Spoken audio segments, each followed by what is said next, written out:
প্রিয় দর্শক, খুবই দুঃখজনক একটি ঘটনা। ২ দিনে ৩টি লাশ পাওয়া গেছে তুরাগ নদীতে। কিভাবে এটা সম্ভব?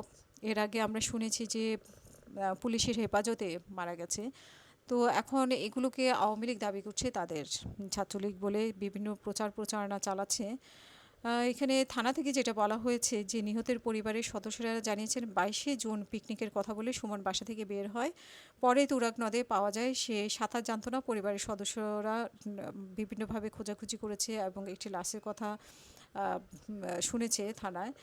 অন্য যেসব কথাবার্তা, সেসব কথাবার্তা হচ্ছে তার সেগুলোর বিষয়ে কিছু জানে না। সেই কথাবার্তাগুলো হচ্ছে যে সুমনের মরদেহ উদ্ধারের পর থেকে আওয়ামী লীগের নেতাকর্মীরা ফেসবুক পেজ আইডিতে প্রচার করা শুরু করেছে যে তুরাগ থানা এলাকায় আওয়ামী লীগের প্রতিষ্ঠাবার্ষিকীর মিছিলে বিএনপির নেতাকর্মী ও পুলিশের হামলার পর থেকে ৭ জন নেতাকর্মী নিখোঁজ এবং ৩-৪ জনের মরদেহ তুরাগ নদ থেকে উদ্ধার করা হয়েছে। তবে এইসব তথ্য সম্পূর্ণ ভিত্তিহীন ও গুজব বলে জানিয়েছে বাংলাদেশ পুলিশ। এবং পুলিশ জানিয়েছে যে তুরাগ নদে ভাসছে আওয়ামী লীগের, ছাত্রলীগের ৭ নেতাকর্মীর লাশ শিরোনামে সামাজিক যোগাযোগ মাধ্যমে ভিত্তিহীন তথ্য প্রচার করে জনমনে বিভ্রান্তি ছড়ানোর অপচেষ্টা চালানো হচ্ছে। প্রকৃতপক্ষে এই ধরনের কোনো ঘটনার খবর পাওয়া যায়নি। এই ধরনের মিথ্যা অপপ্রচার বিভ্রান্ত করা হচ্ছে বলে জানিয়েছে পুলিশের পক্ষ থেকে। তবে এগুলোতে কান না দেওয়ার জন্যও বলেছে এবং একটি প্রেস বিজ্ঞপ্তির মাধ্যমে পুলিশ এটা বলেছে এবং বিজ্ঞপ্তিতে আরও বলা হয়েছে যে সামাজিক যোগাযোগ মাধ্যমে প্রচারিত এই ধরনের অপপ্রচার কেউ যেন বিভ্রান্ত না হন।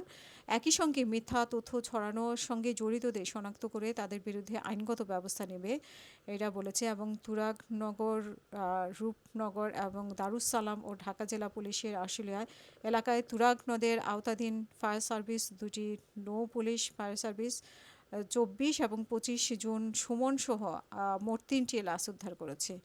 কিভাবে এরা মারা যাচ্ছে, কিভাবে লাশ পানিতে ফেলে দিচ্ছে, এটা কিন্তু খুব ভয়ঙ্কর একটা বিষয়। সে ছাত্রলীগ হোক, অপপ্রচার হোক বা যাই হোক না কেন, এদের এরা কিভাবে লাশ হয়ে পানিতে ফেলে দিচ্ছে, কারা এগুলো করছে সেটার রহস্য উদ্ঘাটন করা হোক, সেটাই আমাদের দাবি। তবে যারা এটা প্রচার করছেন যে সেই ছাত্রলীগের, সেটাও দেখার বিষয় যে ছাত্রলীগের কি না এ ধরনের কোনো ঘটনা ঘটছে কিনা। কারণ রাজনৈতিক যদি কোনো ব্যাপার হয়ে থাকে সে বিচারের আওতায় আসবে, তাকে কেন মেরে ফেলতে হবে? যদি সত্যি হয়ে থাকে তাহলে দুঃখজনক। আর যদি এগুলো ভুলভাবে সামাজিক মানে সোশ্যাল মিডিয়াতে প্রচার করা হয়ে থাকে সেটাও আরেক দুঃখজনক বিষয়। যে এই যে লাশ নিয়ে যে ব্যবসা করা, সেটা দুঃখজনক। সো দুইটো বিষয়ই দুঃখজনক।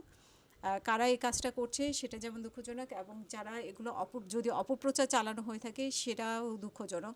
এবং প্রিয় দর্শক, আমরা এটা জানতে চাই, না হয় এই প্রবণতা আরও বেশি বাড়তে থাকবে, মেরে তুরাগ নদীতে বা অন্য কোনো নদীতে ফেলে দেওয়ার প্রবণতা আরও বেশি বাড়তে থাকবে।